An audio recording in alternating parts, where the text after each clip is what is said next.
ఈరోజు మన ఛానల్లో ప్రతి భార్య భర్త వాళ్ళ జీవితాల కోసం తెలుసుకోవాల్సిన కొన్ని మంచి మాటలను ఈరోజు మనం ఈ వీడియోలో చూద్దాం.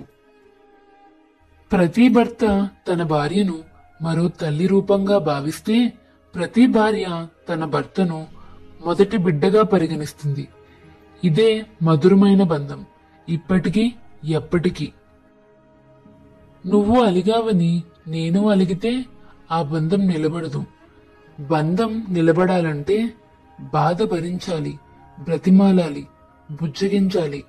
అప్పుడే ఆ బంధం శాశ్వతంగా నిలుస్తుంది. తన భర్త ఆదాయం ఖర్చులను గమనిస్తూ తనకు సంబంధించిన ఖర్చులను తగ్గించుకునే భార్య నిజంగా ఒక వరమే. జన్మనిచ్చిన వారు చివరి వరకు తోడు రాలేరు. తోబుట్టువులు ప్రేమలు ఇందువరకే శాశ్వతం. మిత్రులు ఆపదాస్త్రం అవుతారేమో కాని అన్నీ కాలేరు. సంతానం మన ముసలితనం వరకే ప్రయాణం. సమాజం వెక్కిరింపుల వరకే. చివరి వరకు చితిమంటల్లో నీకు తోడుగా నిలిచేది నిజమైన దాంపత్యం. భార్య దేవుడు మనుషుల్లో ఉండలేడు కాబట్టి తల్లినిచ్చాడు. ఆ తల్లి సదా కొడుకుతో ఉండలేదు కాబట్టి భార్యనిచ్చింది. ఆ భార్య తన ప్రేమతో భర్త మనసులో నిలిచిపోతే, అనగా దేవుడిలోని దైవత్వం, తల్లిలోని దాతృత్వం, ప్రేమలోని అమరత్వం భార్యలో చూసుకోవచ్చు అని అర్థం. ఏనాడైతే భార్య భర్త కోసం కాకుండా తను తెచ్చే అశాశ్వతాల కోసం ఎదురు చూస్తుందో అప్పటి నుండే భార్య భర్తను బాధ్యతగా కాకుండా భారంగా భావించే ఆస్కారం ఉంది. జీవితంలో కష్టాలు సుఖాలు వస్తూ పోతూ ఉంటాయి. మనతో 7 అడుగులు వేసిన భార్య మాత్రం జీవితాంతం తోడుంటుంది, ఎటువంటి పరిస్థితుల్లోనైనా. కన్నవారు కావలసిన వారు నిన్ను వదిలేసినా నీవు తాళి కట్టిన అర్థానికి నీవు నేర్చుకున్న విద్య నిన్ను ఎప్పుడూ ఒంటరిని చేయవు.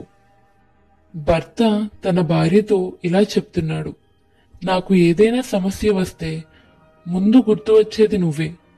నీకు చెబుతున్నాను అంటే నువ్వు సమస్యను తీరుస్తావని కాదు. నీకు చెబితే నాకు మనశ్శాంతిగా ఉంటుంది. మీ భార్యను ఒక పసిపిల్లలా చూసుకోండి. ఎందుకంటే నీ చివరి దశలో నిన్ను ఓ తల్లిలా చూసుకునేది తనే అన్న విషయం మరువకండి.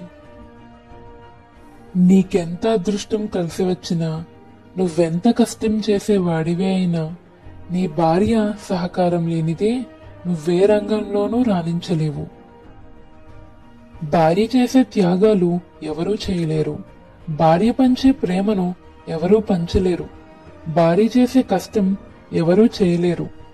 ఏదీ ఆశించకుండా జీవితాంతం భర్త కోసమే బ్రతికేది భార్య. మూర్ఖురాలైన మహిళ తన భర్తను బానిసను చేసి ఆ బానిసకు యజమానిగా ఉంటుంది. కానీ తెలివైన మహిళ తన భర్తను రాజుని చేసి ఆ రాజుకి తను రాణిగా ఉంటుంది. నీ కోసం ఎదురు చూసే మనిషిని ఒక గంట, ఒక పూట, ఒక రోజు నిర్లక్ష్యం చెయ్యి, తప్పులేదు. కానీ ప్రతిరోజు అలాగే నిర్లక్ష్యం చేస్తే ఏదో ఒక రోజు నువ్వు కావాలని పిలిచినా పలకనంత దూరం వెళ్ళిపోతారు. ఉన్నవాటి విలువ అవి మన దగ్గర ఉన్నంత వరకు అర్థం కాదు. ఒకసారి అవి చేజారిన తర్వాత అర్థమైనా ఏమీ చేయలేం. అది కాలమైనా, స్నేహితులైనా, బంధువులైనా, చివరికి వస్తువులైనా. బంధం అన్నది అందమైన పుస్తకం లాంటిది. పొరపాటు అనేది అందులో ఓ పేజీ మాత్రమే. ఆ ఒక్క పొరపాటు జరిగితే సరించాలి, కానీ మొత్తం పుస్తకాన్ని చించివేయకూడదు. మన అనుకునే వారి దగ్గర మన విలువ తగ్గినప్పుడు మౌనంగా దూరం అవడమే మంచిది. ఎందుకంటే ఏ బంధమైనా మన అని మనం మాత్రమే అనుకుంటే సరిపోదు. ఎదుటి వాళ్ళు కూడా మన అనుకున్నప్పుడే ఆ బంధం బలంగా ఉంటుంది. పడిపోతే పగిలిపోయే ఫోన్కే ఎంతో విలువిస్తున్నాం. అలాంటిది జీవితాంతం మనతో ఉండే బంధాలకు ఇంకెంత విలువివ్వాలి? చిన్న చిన్న కారణాలతో బంధాలను దూరం చేసుకోకండి. ప్రశాంతంగా జీవించాలి అనుకుంటే ఎదుటివారు మారాలి అని గాని మార్చాలి అని గాని ప్రయత్నించకండి. మీరే మారండి. కాళ్ళకి ఏమీ గుచ్చుకోకుండా ఉండాలంటే మనమే చెప్పులేసుకుంటాం గాని రోడ్డంతా తివాచిపరుస్తామా? చెప్పుడు మాటలు చెప్పిన వారికన్నా విన్నవారికే ప్రమాదం ఎక్కువ. ఎందుకంటే చెప్పినవారు చెప్పి వెళ్ళిపోతారు, కానీ విన్నవారు మాత్రం రోజులు నెలలు తరబడి చిన్నవాటితో పెద్ద కథలు తయారు చేసుకుని భ్రమలు కల్పించుకుని అందులో చిక్కుకుపోతారు. మంచి బంధాలను పోగొట్టుకుంటారు. నిజంగా ప్రేమించేవారెవరైనా ప్రపంచంలోకెల్లా అందమైన వారిని కావాలనుకోరు. తన కోసం ప్రపంచాన్ని అందంగా మార్చగలిగే వారినే కోరుకుంటారు. వాదన నీకు తాత్కాలిక గెలుపునివ్వచ్చేమో, కానీ వారు నీకు జీవితకాలం దూరం అవుతారు. ఓర్పు నీకు తాత్కాలిక ఓటమినివ్వచ్చేమో, కానీ శాశ్వత సంబంధాలను ఏర్పరచగలదు. ఇది బాగా గుర్తుపెట్టుకో. ఈ లోకం ఎప్పుడైనా సరే మంచివాడిని ఎప్పుడూ మంచివాడు అని అనదు. మంచివాడిగా నటించేవాడిని మాత్రమే వీడు చాలా మంచివాడు అని అంటుంది. మంచితనాన్ని గుర్తించే మంచితనం చాలా మందికి ఉండదు. ఎదురు దెబ్బ తగిలినప్పుడు తొందరపడకు. కాసేపు ఆగి ఆలోచించు. జీవితం నీకేదో నేర్పడానికి ప్రయత్నిస్తుందని గ్రహించు. ఒక దారి మూసుకుపోయినప్పుడు తప్పకుండా మరో దారి తెరిచి ఉంటుంది. దాన్ని గుర్తించగలగడమే విజయానికి మార్గం.